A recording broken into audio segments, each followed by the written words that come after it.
నమస్తే, welcome to hit TV. నేను మీ మాధురి. ఈ రోజు మనతో పాటు ఉన్నారు ప్రముఖ ఆధ్యాత్మికవేత్త గట్టుపల్లి సురేష్ బాబు గారు. నమస్తే జై శ్రీమన్నారాయణ. గురుగారు, మనకి మార్చి 29 షష్టగ్రహ కూటమి అని, ఫిబ్రవరి 28 సప్తగ్రహ కూటమి అని, ఇలా గ్రహాల కూటమి. మనం ఇంతకు ముందు కూడా పంచగ్రహ కూటములని కూడాను, ఆ తర్వాత ఇలాంటి గ్రహ కూటములు ఒకే లైన్ లోకి గ్రహాలన్నీ వస్తాయి అని చెప్పి అంటున్నారు. సో ఇలా రావటం వల్ల అది ఒక ఖగోళ కనువిందుగా కాకుండా మానవ జీవితం పైన ఏమైనా ప్రభావం చూపించే అవకాశాలు ఉంటాయంటారా? ఈ గ్రహ కూటములు అనేది సాధారణంగా అయితే వస్తూ ఉంటాయి. ఈ గ్రహాలు అనేది మానవులు ఎలా అయితే జీవించి తిరుగుతూ ఉంటారో భూమి మీద, అలానే గ్రహాలు అనేది వాటి ఒక మండలం మీద తిరుగుతూ ఉంటాయి. ఇక్కడ అదృష్టమో దురదృష్టమో ఏంటంటే, ఈ 2025 సంవత్సరంలో మనకి ఏంటంటే షష్టగ్రహం కావచ్చు, అష్టగ్రహం కావచ్చు, ఈ షష్టమ గ్రహ కూటమిస్ ఏవైతే ఉన్నాయో ఇవన్నీ కూడా ఒకటేసారి తిరగడం అనేది జరుగుతూ ఉందన్నమాట. అంటే ట్రాఫిక్ ఎలా అయితే ఉంటుందో వాటి యొక్క దారి అనేది ఒకేసారి మళ్ళడం జరుగుతూ ఉంది. మనము గ్రహాల ఒక స్థితిగతుల్ని అంటే మనం పరిగణనలో తీసుకోవాలి తప్పితే, గ్రహాలు అనేది వాటి పని అవి చేసుకుంటూ ఉంటాయి. అంటే వాటి ఒక లైన్ ప్రకారంగా అవి తిరుగుతూ ఉంటాయి. కాకపోతే ఈ 2025 సంవత్సరం ఏంటంటే అన్ని గ్రహాలు ఒకటేసారి మూవ్ అవుతున్నాయి అనమాట. అది శని భగవానుడు కావచ్చు, బుధుడు కావచ్చు, శుక్రుడు కావచ్చు, అన్ని కూడా ఏంటంటే ఏకకాలంలో మూవ్ అవుతున్నాయి. ఒక నెల పరిధిలో, అంటే ఒక మాస పరిధిలోనే మూవ్ అవుతూ ఉన్నాయి. దాంట్లో ఒకటి అంగార గ్రహము. అంగార గ్రహం అనేది మనం మామూలుగా శాస్త్రీయ ప్రకారంగా అయితే తీసుకోము, కానీ గ్రహాల రీత్యా చూసుకున్నట్టయితే కనుక అంగార గ్రహం కూడా ఒకటి ఉంటుంది. అయితే మనకి ఇప్పుడు బుధ గ్రహం ఏది ఉందో, గురు గ్రహం ఏది ఉందో, రాహువు, కేతువు, శని భగవానుడు, ఇలాగా అన్ని రకాల గ్రహాలు మారడం అనేది 2025 సంవత్సరంలో అతిపెద్ద గ్రహాలన్నీ కూడా మారుతూ ఉన్నాయి. అయితే మార్చి 29వ తారీఖున మనకి ఏదైతే షష్టగ్రహ కూటమి ఉందో ఇది వచ్చేసి మీన రాశిలో ఒకే రాశిలో జరుగుతుంది. ఆ రాశిలోకి మూవ్ అవటానికి ముందుగా ఒకే లైన్ లోకి వచ్చేదానికి ఈ సప్తగ్రహి కూటమి అనేది ఏర్పడుతుంది. అంగార గ్రహంతో కలుపుకొని ఈ సప్తగ్రహి కూటమి అనేది, ఇది వచ్చేసి మిథున రాశిలో మనకు వచ్చేసి మీన రాశిలో వచ్చేసి 3 గ్రహాలు, అలానే కుంభరాశిలో వచ్చేసి 3 గ్రహాలు, ఈ 28వ తారీఖున ఈ అంగార గ్రహంతో కలిపేసి 7 గ్రహాలు ఒకటే లైన్ లో వస్తాయి. ఇది మనకేంటంటే కొన్ని ప్రాంతాల్లో, కొన్ని రాష్ట్రాల్లో, కొన్ని దేశాల్లో అయితే మనకి కనిపించడం కూడా జరుగుతూ ఉంది ఆకాశంలో. ముఖ్యంగా భారతదేశంలో దీన్ని చూసే అవకాశాలు ఉంటాయంటారా? కొన్ని ప్రాంతాల్లో ఉండొచ్చు. కొన్ని ప్రాంతాలు అయితే అప్పుడున్నటువంటి వాతావరణ గ్రహస్థితి ప్రకారంగా అప్పుడు ఏదైనా ఉంటే ఉండొచ్చు. నాకు తెలిసినంత మాత్రాన ఎక్కడైతే మేఘామృతం అయి ఉంటుంది, ఇండియాలో మాత్రము మేఘామృతం అయి ఉంటుంది, అంతగా కనపడకపోవచ్చు. ఒకవేళ ఉంటే ఏదైనా ప్రదేశంలో కనపడవచ్చు కూడా. కనిపిస్తే కూడా అంగార గ్రహం ఒకటి కనిపిస్తుంది, లేదా బుధ గ్రహం ఒకటి కనిపిస్తుంది. వేరే గ్రహాలు అయితే మన భారతదేశంలో కనిపించేటువంటి అవకాశాలు అయితే లేవు. భారత భూగోళానికి దగ్గరలో ఉంది అంగార గ్రహం ఒకటి, బుధ గ్రహం ఒకటి మాత్రమే ఉన్నాయి. కాబట్టి అవేమన్నా ఖగోళ శాస్త్ర ప్రకారం కనిపించేటువంటి ఆలోచన ఉంటే ఉండొచ్చు. అయితే మనకి ఒకే లైన్లో రావటం ఈ మాసంలో జరుగుతుంది. ఫిబ్రవరి మాసంలో, మార్చి మాసంలో జరిగేది ఏంటంటే ఒకటే స్థానంలో ఉండడం. ఆ రాశి వచ్చేసి మీనరాశి. ఈ మీనరాశిలో షష్టగ్రహ కూటమి అనేది వచ్చే మాసంలో అంటే మార్చి 29వ తారీఖున జరుగుతుంది. ఈ కుంభరాశిలో నుంచి కూడా గ్రహాలన్నీ, రవి భగవానుడు కావచ్చు, అలానే శుక్రుడు కావచ్చు, ఇప్పుడున్నటువంటి గ్రహస్థితి ప్రకారంగా అన్ని కూడా అక్కడికి శని భగవానుడితో సహా కూడా ఈ మీనరాశిలో షష్టగ్రహ కూటమి ఏర్పడే ముందు ఒకే లైన్ లో ఉండేదానికి ఈ మాసంలో 28వ తారీఖు జరుగుతుంది, ఫిబ్రవరి. అయితే ఫిబ్రవరి 27వ తారీఖున అమావాస్య ఉంది. ఫిబ్రవరి 26వ తారీఖు మహాశివరాత్రి ఉంది. ఈ మహాశివరాత్రి అనంతరం 2వ రోజు మాత్రమే ఈ గ్రహ కూటమి అనేది జరుగుతుంది. గ్రహ కూటమి కాదు, ఇది ఒకటే వరుసలో ఉన్నటువంటి గ్రహాలు. ఇవి 7 గ్రహాలు ఒకటే స్థాయిలో, ఒకటే వరుసలో, ఒకటే లైన్ లో ఉంటాయన్నమాట. వారి యొక్క గ్రహస్థితి. ఇంకోటి ఏంటంటే ఈ వేరే లైన్ ఉంటుంది, కానీ ఒకటే లైన్ లో ఉంటాయి. వాటి తిరిగేటువంటి స్థానం వేరే ఉంటుంది, కానీ చూడిస్తే మాత్రం ఒకటే లైన్ లో ఉన్నట్టు మాత్రం కనిపిస్తాయి. దానివల్ల భూగోళానికి దగ్గర ఉంటాయి కాబట్టి ఆ ప్రభావితం ఉంటుంది. ఇలా మనకి ఇప్పుడు సప్తగ్రహ కూటమి అవనియండి, షష్టగ్రహ కూటమి అవనియండి, అష్టగ్రహ కూటమి అవనియండి, ఇవి మానవుని పైన ప్రభావం చూపిస్తాయా? చూపిస్తే ఎలాంటి ప్రభావాలు? అంటే అవి మంచి ప్రభావాలు ఉంటాయా, లేదు అంటే గ్రహస్థితిని బట్టి వాళ్ళని అనుభవాలను బట్టి ఇది మారుతూ ఉంటుందా? ఈ సప్తగ్రహి కూటమి ఏదైతే ఉందో ఈ సప్తగ్రహి కూటమి కాదు ఇది. ఈ సప్తగ్రహాలు వచ్చేసి ఒకటే లైన్ లో ఉండడం అంటే వాటి ఒక మూమెంట్ తెలియజేస్తుంది కాబట్టి వీటి వలన మానవాళి మీద పెద్ద ప్రభావితం అయితే చూపించదు. భారతదేశం మీద ప్రభావితం అయితే చూపించవచ్చు. ఎందుకంటే అంగారక గ్రహం వచ్చేసి 13 మాసాలకు ఒకసారి మారుతూ ఉంటుంది. అది మనకేంటంటే ఖగోళ శాస్త్ర ప్రకారంగా దాన్ని క్యాలిక్యులేషన్ తీసుకోం కాబట్టి దాని గురించి ఆలోచించుకోవట్లేదు.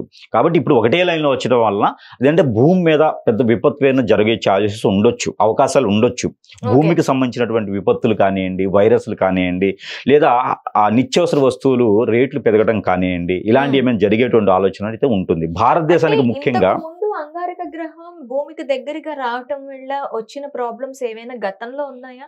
ఖచ్చితంగా ఉన్నాయండి. అంగారక గ్రహం భూమి మీదకి దగ్గరగా రావడం వలన ఈ వచ్చేసి వేరే దేశాల్లో యుద్ధాలు అవ్వటం, అంటే ఆ దేశానికి అనుగుణంగా అక్కడ భూగోళ దాని ప్రకారంగా దగ్గరగా వచ్చినప్పుడు ఆ దేశానికి యుద్ధం అవ్వడం కానివ్వండి, అక్కడున్న నిత్యావసర వస్తువులు రేట్లు పెరగడం కానివ్వండి, పంట భూములు నష్టపోవడం కానివ్వండి జరుగుతుంది. అయితే ఇప్పుడు మనకి భారతదేశానికి దగ్గరగా వస్తుంది కాబట్టి ఈ భారతదేశంలో ఏదైతే మనకి ముందుకెళ్తుంది అనేటువంటి భారతదేశం ఏదైతే ఉందో కొంతమేర నష్టపోవచ్చు అని మాత్రం చెప్పవచ్చు. వేరే దేశాల నుంచి వచ్చేటువంటి ఈ ఉగ్రవాదులు కాలకార్యాలు కానివ్వండి, లేకపోతే ఏదో రకమైనటువంటి యుద్ధ భూమి ఏర్పడేటువంటి ఆలోచన అయితే ఖచ్చితంగా ఉంటుందని చెప్పవచ్చు.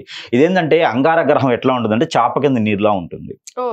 అంటే వేరే దేశంలో ఉన్నటువంటి ఉగ్రవాదులు కావచ్చు, మన భారతదేశం మీద ఎవరైతే ఎన్నెత్తాలి అంటే యుద్ధం చేయాలనే ఒక ఆలోచన, అది ఫైనాన్షియల్గా కావచ్చు, మాటపరంగా కావచ్చు, యుద్ధపరంగా కావచ్చు, ఈ యొక్క యుద్ధపరమైనటువంటి వాతావరణం ఎక్కువగా కనిపించేటువంటి ఆలోచన అయితే ఖచ్చితంగా ఈ సంవత్సరంలో కనిపిస్తుంది. అలానే విపత్తులు కూడా ఎక్కువగానే కనిపిస్తాయి. అలానే మనకి సునామీ లాంటివి వచ్చేటువంటి ఆలోచన కూడా ఎక్కువగానే కనిపిస్తుంది. ఓకే, సాధారణమైన మనుషుల పైన దీని ప్రభావం ఎలా ఉంటుంది? మనుషుల పైన దీని ప్రభావం పెద్దగా కనిపించదండి. శాస్త్రజ్ఞుల పైన, లేకపోతే వీళ్ళు చేసేటువంటి వర్త్ ఏదైతే ఉందో ఈ వర్త్ వల్ల, ఈ గ్రహ కూటమి వల్ల మానవాళి ఏదైతే ఉన్నారో ఈ మానవాళి చేసేటువంటి పనులు ఏవైతే ఉన్నాయో వాటి ప్రవీణ ఎక్కువ ప్రభావితం చూపిస్తూ ఉంది. ముఖ్యంగా వచ్చేసి కొన్ని సంస్థలు కొన్ని వాటి మీద ఎక్కువ ప్రభావితం చూపిస్తూ ఉంది. అదేంటంటే పొలిటీషియన్స్, పాలిటిక్స్ లో కొంచెం రాజకీయాలు ఎక్కువగా వేడెక్కుతాయి. పాలిటిక్స్ లో ఏ క్షణం ఏమైందో తెలియకుండా ఉంటుంది. పార్టీలు మారేటువంటిది, పెద్ద తలకాయలు ఎవరైనా ఉంటే వాళ్ళు కొంచెం అనారోగ్యం వచ్చేలాగా ఉంటుంది, లేకపోతే వాళ్ళకి ప్రాణభయం, ఇలాంటివి అయితే ఖచ్చితంగా కనిపిస్తాయి. ఈ యొక్క గ్రహ కూటమి కాదు, గ్రహ వరస ఏదైతే ఉందో ఈ వరస వల్ల అయితే మాత్రం ఖచ్చితంగా పొలిటీషియన్స్ కి, పాలించేటువంటి రాజులు ఎవరైతే ఉన్నారో వీళ్ళందరికీ కూడా కొంచెం మేర ఇబ్బంది కలిగేలా అయితే ఖచ్చితంగా ఉంటుంది.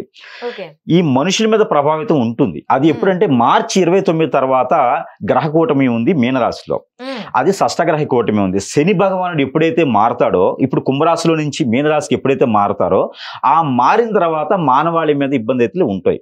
కొన్ని రాశుల వారికి ఉన్నాయి, కొన్ని ఇబ్బందులు ఖచ్చితంగా కలిగేలా ఉన్నాయి. అందులో మీనరాశి ఉంది, మిథున రాశి ఉంది, సింహరాశి ఉంది, తులారాశి ఉంది, ధనురాశి ఉంది. ముఖ్యంగా ఇబ్బంది పడేటువంటిది వారు దానాలు చేసుకోవటం, పూజలు, హోమాలు, యజ్ఞాలు, అప్పులు తీసుకోకుండా సంపాదించుకొని చేసుకుంటే కొంతమేర ఇబ్బంది లేకుండా అయితే ఉంటుంది. మానవాళి మీద అయితే మార్చి 29 తర్వాత ఇబ్బంది ఉంటుంది.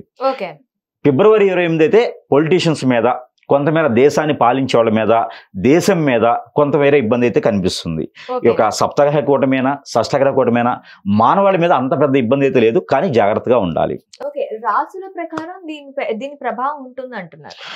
రాసుల పైన ఖచ్చితంగా ప్రభావితం ఉంటుంది. ఈ రాసుల్లో ఉన్నటువంటి ఎవరైతే నామనక్షత్రం ఉన్నారో, ఎవరైతే వారి పుట్టినరోజు ప్రకారంగా నక్షత్ర ప్రకారంగా ఉన్నారో వారందరికీ అయితే ఖచ్చితంగా ఇబ్బందులు అయితే ఉంటాయి. వారు ఆలోచించుకోవాలి. ముఖ్యంగా 2020 సంవత్సరంలో ఏర్పడేటువంటి షష్టగ్రహ కూటమి కావచ్చు, ఈ యొక్క సప్తగ్రహ ఏకదాటిగా ప్రయాణించేటువంటి పరిస్థితులే కావచ్చు, ఈ యొక్క ఫిబ్రవరి 28 మార్చి 29 జరిగేటువంటి షష్టగ్రహ కూటమి, ఈ సప్తగ్రహ ఏర్పాటు ఏదైతే ఉందో వీటి వలన మానవాళికి మంచి చైతన్యం వస్తుంది. మానవాళి ఎదుటి వ్యక్తిని నమ్మలేనటువంటి పరిస్థితి కూడా ఏర్పడేటువంటిది ఉంది. అంటే మిశ్రమ ఫలితాలు అయితే ఉంటాయంటారు. మిశ్రమ ఫలితాలు అంటే మనిషి ఇప్పుడు ఎట్లా ఉండిద్ది అంటే మనిషి మీద ఒక మనిషికి నమ్మకం ఉంటుంది. ఆ నమ్మకాలు కూడా చెల్లగిలిపోయేసి ఆ నమ్మటం కూడా పనికిరాదు అనే ఒక స్థాయికి వెళ్ళిపోతారు మనుషులు. అంటే వారి మీద వారికే నమ్మకం లేని పరిస్థితికి ఏర్పడిపోతారు అన్నమాట. అంటే ఎప్పుడు కొట్టుకుంటారో తెలియదు, ఎందుకు కొట్టుకుంటారో తెలియదు.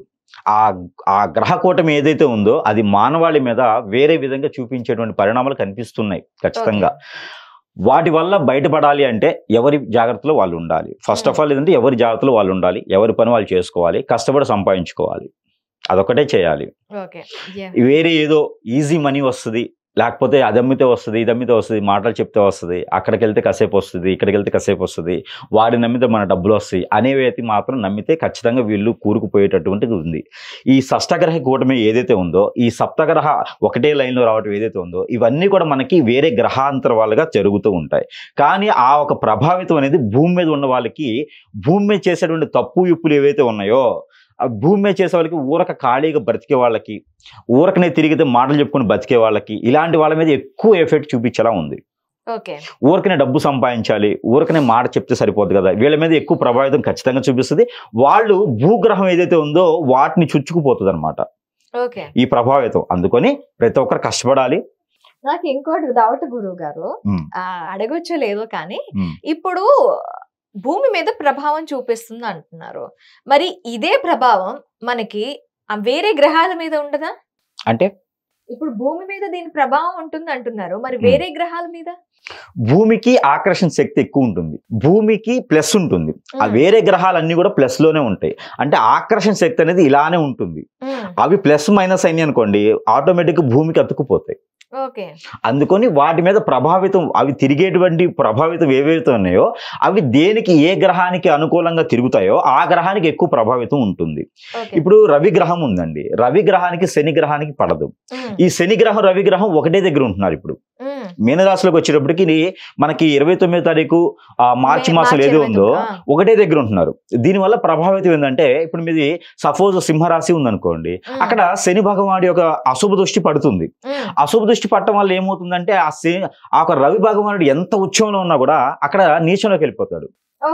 అక్కడ నీచంలోకి వెళ్ళిపోవడం వల్ల ఏమైందంటే, ఆ ఒక శని భగవాన్ యొక్క అశుభ దృష్టి ఎక్కువ ప్రభావితం చూపిస్తుంది.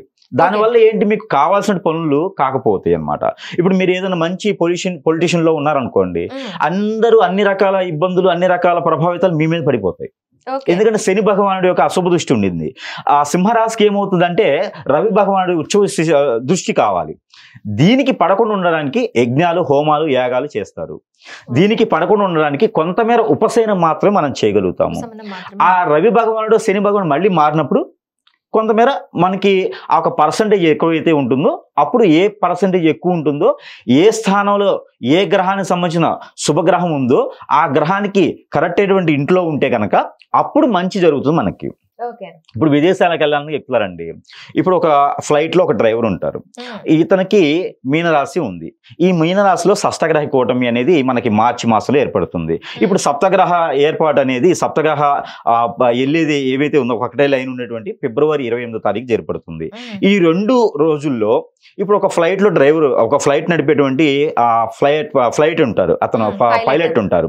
ఈ పైలట్ ఉన్నారనుకోండి, ఈ పైలట్ నడుపుతూ ఉంటాడు, వెనక మంచి అదృష్టవంతులు ఉంటారు. వాళ్ళ అదృష్టం ఎట్లా ఉంటుందంటే, ప్రతిరోజు కోట్ల రూపాయలు సంపాదించే అదృష్టవంతులు ఉంటారు అన్నమాట. ఎందుకంటే వాళ్ళది మిథున రాశో, కర్కాటక రాశో, లేకపోతే మకర రాశో అయి ఉంటుంది వాళ్ళది. వాళ్ళు కోట్లు సంపాదించడం అనుకూలుగా ఉంటారన్నమాట. ఇప్పుడు ఈ మీనరాశిలో ఉండేటువంటి పైలట్ ముందు ఈ వెనక కూర్చున్నటువంటి వాళ్ళు, ఆ మీనరాశి వాళ్ళ షష్టగ్రహ కూటమి ఏంటంటే మైండ్ కొంచెం డిస్టర్బ్ గా ఉంటుంది వాళ్ళకి.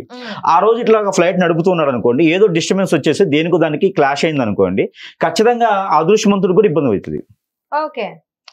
షష్టగ్రహ కూటమి అనేది అట్లా ఉంటుంది అన్నమాట. వీడికి అదృష్టం ఉంది, కానీ కలిసేటువంటి పర్సన్, మనం వెళ్ళేటువంటి ఆ పరిస్థితి, అక్కడ ఉన్నటువంటి వాతావరణం, ఇవి కూడా మనం క్యాల్కులేషన్ చేసుకోవాలి. ఇవి మూఢనమ్మకాలు కాదు, గ్రహాలు ఉన్నాయి, వాటి ఒక వేర్పాటు ఉంది. అంటే మనం కలిసి నడిచే మనుషుల వల్ల కూడా మనకి ఇబ్బందులు వస్తాయి అంటారు. అదే షష్టగ్రహ కూటమి. అలా మనలో చైతన్యం రప్పించడానికి ఈ షష్టగ్రహ కూటమి కావచ్చు, ఇవన్నీ కూడా ఏర్పడతా ఉంటాయి. మనం ప్రతిరోజు ఆఫీస్కి వెళ్తూ ఉంటాము. ఒకరోజు మీ ఫ్రెండ్ కలుస్తారు, మధ్యలో ఎక్కడైనా సిగ్నల్స్ ఉంటాయి, సిగ్నల్స్ దగ్గర ఆగినప్పుడు మీ ఫ్రెండ్ కలుస్తారన్నమాట. ఒకరోజు మీ బాబాయ్ గారు, ప్రధాన గారు కలుస్తూ ఉంటారు. అలానే ఒకరోజు ఎవరు లేకుండానే ఎవరు తెలియని వాళ్ళతో వెళ్ళిపోతూ ఉంటారు అనమాట. ఈ షష్టగ్రహ కూటమైనా, ఈ అష్టగ్రహ కూటమైనా, ఈ సప్తగ్రహ ఏర్పాటైనా కూడా ఇలానే ఉంటుంది. వాళ్ళ బారిలో వాళ్ళు వెళ్తూ ఉంటారు, ఎప్పుడో దగ్గర సిగ్నల్ ఆగినప్పుడు వాళ్ళు వచ్చి కలిసి వెళ్తూ ఉంటారు అనమాట. ఓకే. అంతే ఉంటుంది కాకపోతే పెద్దగా భూమి మీదో మానవాళికో ఎక్కువ ఇబ్బంది పడేలాగైతే ఏముండదు. వాటి పని అవి చేసుకుంటాయి, మన పని మనం చేసుకుంటూనే ఉండాలి. కాకపోతే వాటి ఎఫెక్ట్ ఏదైతే ఉంటుందో, ఇప్పుడు ఎండాకాలంలో ఎండ ఎక్కువ కనిపిస్తూ ఉంటుంది, వర్షాకాలంలో వర్షం ఎక్కువ కురుస్తూ ఉంటుంది, చలికాలంలో మనకి చలి ఎక్కువ వేస్తుంటుంది. అంటే ఏ ఒక వాతావరణం ఏదైతే ఉంటుందో వాటికి అనుగుణంగా మనం ఉండాలి. అలానే గ్రహాలకు అనుగుణంగా మనం ఉండడం వలన మనం వెళ్ళేటువంటి దారి ఏదైతే ఉందో, మనం అనుకున్నటువంటి గోల్స్ ఏవైతే ఉన్నాయో వీటికి మనం ఖచ్చితంగా రీచ్ అవుతాం. ఇవన్నీ మూఢనమ్మకంతో అవన్నీ నమ్మకూడదని చాలా మంది ఉన్నారు. ఖచ్చితంగా గ్రహాలను నమ్మాలి. దేవుడిని నమ్మకపోయినా పర్వాలేదు కానీ గ్రహాన్ని ఖచ్చితంగా నమ్మాలి. ఎందుకంటే దేవుడు ఒక అవతారంతో ఉండరు. అందుకని దేవుడిని నమ్మకపోయినా పర్వాలేదు, గ్రహాన్ని ఖచ్చితంగా నమ్మాలి. ఆ గ్రహాలను నమ్మాలి. గ్రహాలు ఉన్నాయి, అవి షష్టగ్రహ కూటమేనా, అష్టగ్రహ కూటమేనా, సప్తగ్రహి ఏర్పాట్లు ఉన్నా కూడా అవి నమ్మడం వల్ల మంచిది. వాటి ఒక అనుగుణంగా వెళ్తే చాలా మంచిది. నేను అందుకోసం ముందుగానే 1 month 2 months బిఫోర్ రింగ్ పెట్టుకున్నాను, మనకి ఏం కాకూడదని. అలానే ఉంటాయి గ్రహాలన్నీ కూడా, వాటి వల్ల ఇబ్బంది అయితే ఏమి ఉండదు, కానీ జాగ్రత్తగా ఉండడం మంచిది. నమస్తే.